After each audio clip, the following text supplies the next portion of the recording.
આજે આપણે એકદમ સરળ રીતે કેરીનો મુરબાની રેસીપી જોઈશું, જે મારા મમ્મી જે રીતે બનાવે છે એ રીતે આજે આપણે શીખીશું.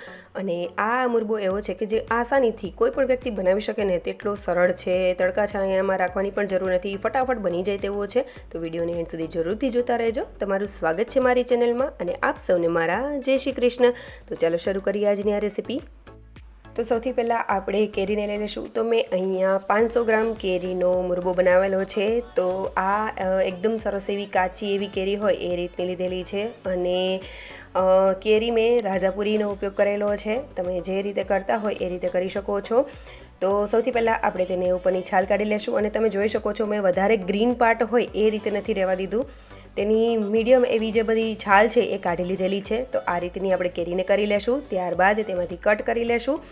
અને તેના અહીંયા મેં મોટા એવા પીસીસ કરેલા છે. ઇનકેસ તમારે નાના પીસીસ કરવા હોય તો આગળ હું તમને જણાવીશ તો તમારે શું ધ્યાન રાખવું.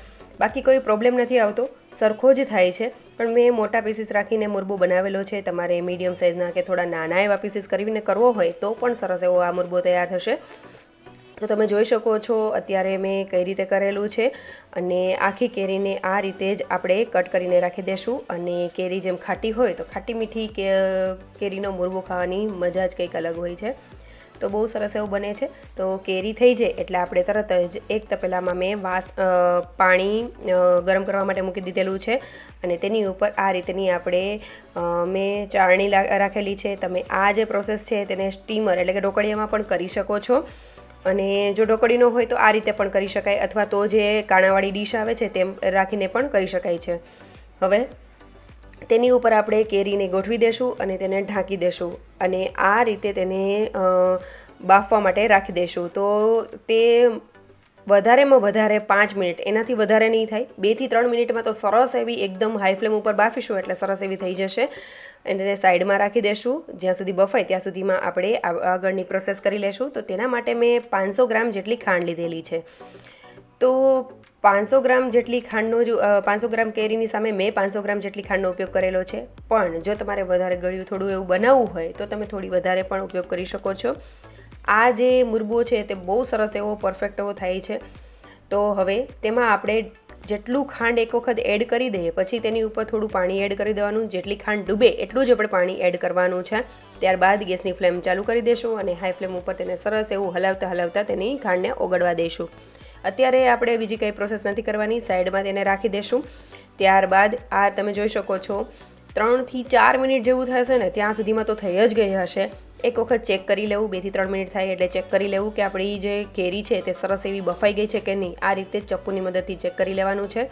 તો સરસ એવું તરત જ ચપ્પુ જે છે તે અંદર જતું રહેશે. અને મેં જે સ્કીનવાળો ઉપરની જે જાડી છાલવાળો ભાગ હોય ત્યાંથી જ ચપ્પુને એડ કરેલું હતું એટલે તમને વધારે ખ્યાલ આવી જશે. તો આ રીતે આપણે ચેક કરી લેશું. અને સાઈડમાં આપણે ચાસણી પણ રાખેલી હતી. તો એ જ ચાસણીમાં આપણે આ જે કેરી છે જે બફાયેલી તેને એડ કરી દઈશું. કેરી બફાઈ જાય એટલે તમને મેં આગળ બતાવેલું એ રીતે સરસ એવી મેશી જેવી થઈ જાય છે. તો કેરીને એડ કર્યા પછી આપણે હવે તેની ચાસણી લઈશું. અને એ ચાસણી લેવામાં પણ ધ્યાન રાખવાનું હોય છે. તો જો તમે અહીંયા મોટા પીસીસ કરેલા છે એટલે બહુ જલ્દીથી ભાંગશે નહીં. પણ જો તમે નાના પીસીસ કરેલા હોય તો પણ આ રીતે હળવા હાથે જ તેને આમ સાઈડમાંથી થોડી એવી જ ફેરવતી જવાની, જેથી કરીને તે ભાંગે નહીં અને બહુ સરસ એવો આપણો મુરબો બનીને તૈયાર થાય. તો આ રીતે તેને મેં મીડિયમ ટુ હાઈ ફ્લેમ ઉપર અત્યારે રાખેલી છે. કારણ કે જે કેરી છે તેમાં પણ થોડું પાણી હોય જ્યારે આપણે સ્ટીમ લીધી હોય એટલે એ એડ થશે એટલે જે બધી વસ્તુ છે તે નોર્મલ થઈ જશે. અને ત્યારબાદ હવે આપણે તેની ચાસણી લઈશું. તો એક તારની ઉપર ચાસણી થાય એ રીતની આપણે ચાસણી લેવાની છે. તો સૌથી પહેલાં થોડી વાર પછી આપણે ચેક કરી લેશું. તો અત્યારે કોઈ પણ જાતનો તાર બનતો નથી. અને તેને વચ્ચે થોડી હળવા હાથે કેરીને આગળ પાછળ કરતું જવાનું છે. તો તમે જોઈ શકો છો થોડીવાર પછી આપણે ચેક કરીશું એટલે આ રીતનો તાર તો થાય છે પણ ભાંગી જાય છે. મતલબ આ ચાસણી આપણી પરફેક્ટ થઈ નથી હજી. થોડીવાર પછી આપણે ફરીથી ચેક કરશું તો તમે જોઈ શકો છો આપણી જે ચાસણી છે તે પરફેક્ટ થવા લાગી છે. એક તાર થવા આવે એટલે ગેસની ફ્લેમ થોડી એવી ઓછી કરી દેવી, જેથી કરીને તે વધારે એકદમ ચાસણીવાળી ન થઈ જાય અને ધીમે ધીમે તે સરસ એવી થતી જાય આપણે જે કન્સિસ્ટન્સી જોઈએ છે એ રીતની. એક તારની ચાસણી થઈ જાય ત્યાર પછી 1 થી 1.5 મિનિટ જેવું રહેવા દેવું તેને મીડિયમ ફ્લેમ ઉપર, અને પછી આપણે ગેસની ફ્લેમને બંધ કરીશું. તો તમે જોઈ શકો છો અત્યારે હું ચમચો કઈ રીતે ફેરવી રહી છું. આના લીધે શું થશે કે જે આખા પીસીસ છે ને એ સરસ એવા ક્રિસ્ટલ ક્લિયર જેવા સરસ એવા આખા રહેશે. જો તમે તેને વધારે વખત એકદમ હલાવી દેશો તો તે મેશી થઈ જશે. જે આપણે જે બાફેલું છે એના લીધે તે ઉપરનો જે તેનો ગળ હોય છે તે એકદમ મેશી જેવો થઈ જશે, એટલે મુરબો જે છે તે સરસ એવો ન દેખાય. એટલા માટે તેને હળવા હાથે જ તેને હલાવવું. જો નાના પીસીસ કરેલા હોય તો પણ એ રીતે જ કરવું. તો તમે જોઈ શકો છો આપણી ચાસણી થઈને ત્યાં સુધીમાં જે કેરી છે તે સરસ એવી એકદમ ટ્રાન્સપરન્ટ જેવી થઈ ગઈ છે. તમે જોઈ શકો છો કઈ રીતની બની છે. અને એ એક તારની ચાસણી પછી મેં 1 થી 1.5 મિનિટ જેવું મીડિયમ ફ્લેમ ઉપર કરીને તેને ગેસની ફ્લેમ બંધ કરી દીધી હતી. અને આ જે મુરબો છે તેને કમ્પ્લીટલી ઠંડો થવા માટે રાખી દીધેલો છે. કમ્પ્લીટલી ઠંડો થઈ જાય પછી આપણે તેમાં એલચી પાવડર એડ કરીશું. તમને ભાવે તો એડ કરવો. ઘણા લોકો લવિંગ એડ કરતા હોય છે કે ઘણા કાજુ પણ એડ કરતા હોય છે. તમારા ઘરમાં જે રીતે કે તમને જે રીતે ફાવતું હોય એ રીતે એડ કરવાનું છે. તો એ રીતે પણ કરી શકાય છે. અને આ રીતનો મુરબો ખાવાની ખૂબ જ મજા આવશે. એક પીસીસ જ્યારે તમે ખાશો ને તો એમનેમ પણ લુખ્ખા પણ ભાવે ને એ રીતના થાય છે.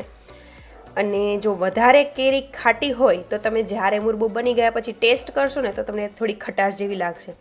પણ જેમ જેમ તે ઠંડુ થતું જશે ને એમ તે જે ખાંડનું પાણી જે એટલે કે ચાસણી છે તે એબ્ઝોર્બ કરી લેશે અને સરસ એવી એકદમ સરસ એવો આપણો મુરબો બનીને તૈયાર થઈ જશે. અને આ મુરબાને તમે બારે જ કંઈ પણ થતું નથી તેને રાખી શકો છો, પણ ચાસણી લેવામાં ધ્યાન રાખવાનું. અને અમે આ મુરબો બનાવીએ જ છીએ, કંઈ જ થતું નથી. એટલે જરૂરથી તમે આ રેસીપી ટ્રાય કરજો. જો સારી લાગે તો લાઇક, શેર અને સબસ્ક્રાઈબ કરજો અને કમેન્ટ કરવાનું ભૂલતા નહીં. Thank you for watching.